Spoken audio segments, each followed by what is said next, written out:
Your life is your life. Don't let it be gloved into dank submission. Beyond the watch, there are ways out. There is a light somewhere. It may not be much light, but it beats the darkness. Beyond the watch, the gods will offer you chances. Know them. Take them. He can't beat death, but he can beat death in life, sometimes. And the more often you learn to do it, the more light there will be.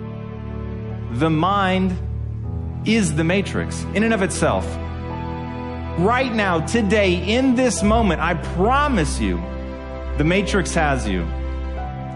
If you guys know David Foster Wallace's concept of this is water, to a fish, water is so ubiquitous it ceases to exist. Now, we all have that same thing, and it's playing on us, and it's keeping us from becoming who we want to become. And that thing is our mindset. It's our belief system. It is so ever present. It is so ingrained into the fabric of who you are and the way that you process data, you don't even notice it. You don't even know that it's real. And this is the thing that impacts your life. It is your inability to see that your mindset controls everything, that it is water in and of itself. Now, when I heard this from Shakespeare, I realized that once you become aware of the water, you can change everything. Any moment, you can choose to believe something new about yourself. Now, the weird thing about belief is as soon as you change that belief, it becomes true. Why that is, I will never quite understand. What weird quirk of human evolution has left us in a space where simply believing it makes it true? If you think you're dumb, guess what?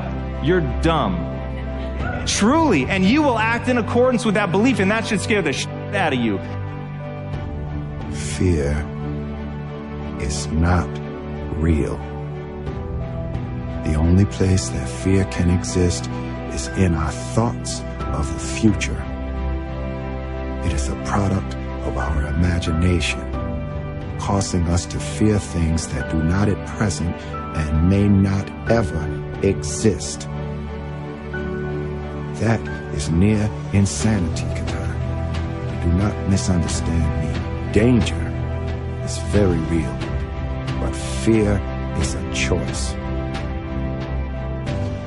The impulse to dream has been slowly beaten out of me through the experience of life. And most people have stopped living their dreams because of the lessons they've learned from life or things they've picked up because we've only been born with two fears. The fear of a loud sound or the fear of falling. All the other fears are fears we learn, fears we pick up. Whatever you're scared of, your life, the value you brought to the planet, far more important. Whatever you're afraid of, you're stronger. So as we begin to look toward the future and look at what will it take for us to break through those fears, one, acknowledging the fear, knowing it's all right, some fear is healthy. Beginning to know that your dreams, your passions, your drive to achieve whatever it is you want, as it has more power and meaning, it will move you past your fears. As you begin to feel that you deserve it, your passion and goal is so strong, the fears won't matter. One can have no smaller or greater mastery than mastery over oneself. That's Da Vinci. Da Vinci did amazing things with his life. I wanted to do equally amazing things with mine. And if that's the game that we're playing, if I can construct my belief system, if I can choose at any moment to believe something that's more empowering than I was believing the moment before, and that will actually find its way into my actions, allow me to do things that I couldn't do the moment before, then it's like that moment in the Matrix where Neo realizes he knows Kung Fu.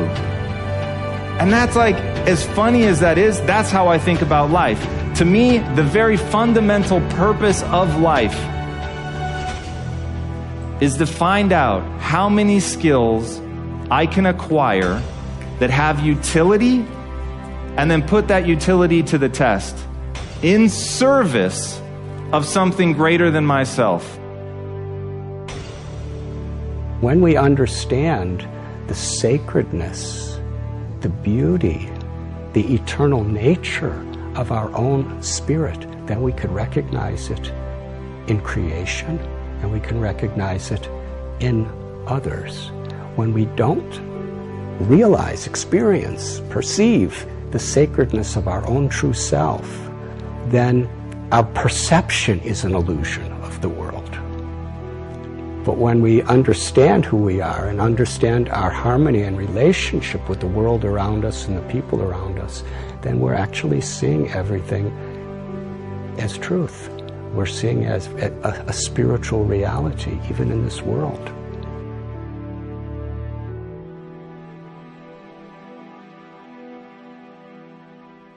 Discovering your why is just the beginning. In order to enjoy all the benefits of having a clearly articulated why, you'll need to have the courage and discipline to use it. Like Thomas Edison said, vision without execution is hallucination. There is an ideal order for implementing your why, though sometimes reality does get in the way, and it all starts with you. Our natural tendency is to start with the tangible. We define our value by what we do, so it takes practice to start with why. Like riding a bicycle, at first we're unsure, unsteady. We're in our heads thinking about all the things we need to do, pedal fast, keep enough speed so we don't fall over. We have to really concentrate. We may even fall over, even scrape our knees, but we get back on the bike and try again, and eventually it becomes natural. Starting with why is no different. At first, it feels awkward. It may not even work. But with practice, it will become so natural that you won't even be able to imagine a time when you couldn't do it. Just like riding a bicycle. In time, your why will act as a filter for many of the decisions and choices you make. It becomes a tool to help you find a job or seize an opportunity in which you're more likely to succeed. It removes a lot of the guessing. Here's a metaphor to show you what I mean. It's called the celery test. We're constantly asking people for their advice on what to do or how to do it. It's like going to a dinner party and somebody says, "Do you know what you need? You need M&Ms. We've done so well with M&Ms, you've got to use M&Ms." Somebody else says to us, "Rice milk. In this economy, you have to use rice milk." Someone else says to us, "Kit Kats. You have to use Kit Kats." And somebody else says to you, "It's all about celery." We go to the supermarket with all this good advice from all these smart people with brilliant case studies, and we buy everything. We buy Kit Kats and M&Ms, celery and rice milk. There's a lot of time we spend at the supermarket and a lot of money we spend at the supermarket. And when we get to the checkout lane, we're standing there with all these products in our hands, and no one can see what we believe, because we bought everything. But let's imagine we know our why. Let's imagine our why is to always be healthy and only do things that protect the health of our bodies. Now which products do we buy? Given all the same advice from all the same smart people, this time we only buy celery and we only buy rice milk. They're the only two that make sense. We spend less time and less money at the supermarket. And when we're standing there in line with only celery and only rice milk, now people can see what we believe. Somebody walking past can say, "Hey, I can see that you're healthy, so am I." You just attracted an opportunity or a referral or a friend, simply by saying and doing the things that you believe. And the best part is it's scalable. As soon as I said the why, you knew exactly which products we were going to buy.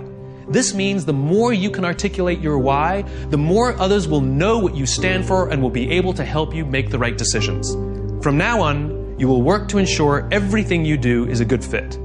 If you do too many things that aren't a good fit, you'll feel uncomfortable and people will feel that you're being inauthentic.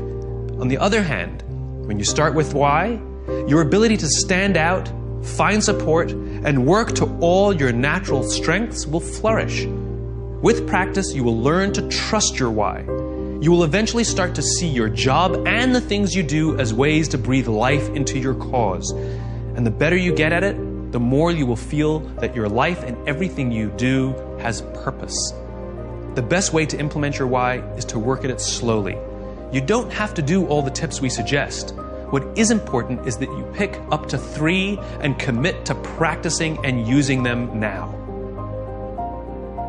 Dopamine is the feeling that you found something you're looking for, or that you accomplished something you set out to accomplish. So you know that feeling you get when you cross something off your to-do list? That's dopamine. It feels awesome. You know when you have a goal to hit and you achieve that goal, you're like, yes! You feel like you've won something, right? That's dopamine. The whole purpose of dopamine is to make sure that we get stuff done, right? The historical reason for dopamine, we would never eat if we only waited until we got hungry, because there's no guarantee that we would find food. So dopamine exists to help us go looking for food. We get dopamine when we eat, which is one of the reasons we like eating. And so when you see something that reminds you of something that feels good, we want to do the behavior that helps us get that feeling, right? So let's say you're out there going for a walk and you see an apple tree in the distance. You get a small hit of dopamine. And then what it does is it focuses us on our goals. And now we start walking towards the apple tree. And as the apple tree starts to get a little bigger, we feel like we're making progress. You get another little shot of dopamine and another little shot of dopamine until you get to the tree and you're like, yes! Okay? This is why we're told you must write down your goals. Your goals must be tangible. There's a biological reason for that. We're very, very visually oriented animals. You have to be able to see the goal for it to biologically stay focused, right? If you don't write down your goals, if you can't see your goals, it's very hard to get motivated, to get inspired. For example, think about corporate visions, right? A corporate vision has to be something we can see, right? That's why it's called a vision. You can see it, right? To be the biggest, most respected, to be the fastest growing are not visions. They're nothing, right? What does that even look like? Respected by whom? Your mother? Yourself? Your friends? Your shareholders? Who knows? What's the metric? Dunno. It's amorphous, doesn't motivate us.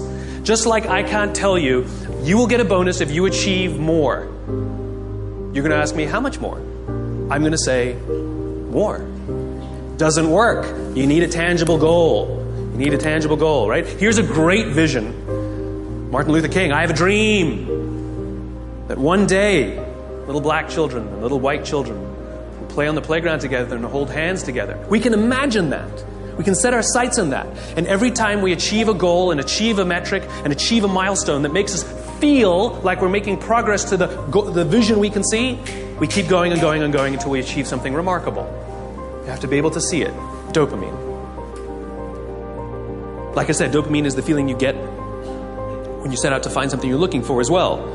I talked about the to-do list. I came home from a trip just a couple days ago and I had a bunch of errands to run and I wrote down a little list of things I had to do and off I went, right?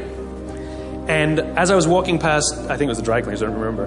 I was walking past something, I remembered, I have to do that, and I hadn't written down on my to-do list. So I went in and I finished what I needed to do, and then when I came out, I then wrote it on my to-do list and then crossed it out. Because I wanted the dopamine. Feels good. Dopamine comes with a warning. Dopamine is highly, highly, highly addictive. Here are some other things that release dopamine. Alcohol, nicotine, gambling, your cell phone. Oh, you think I'm joking? Okay, we've all been told that, if you wake up in the morning and you crave a drink, you might be an alcoholic. Well, if you wake up in the morning, the first thing you do is check your phone before you even get out of bed, you might be an addict. If you walk from room to room in your own apartment holding your telephone,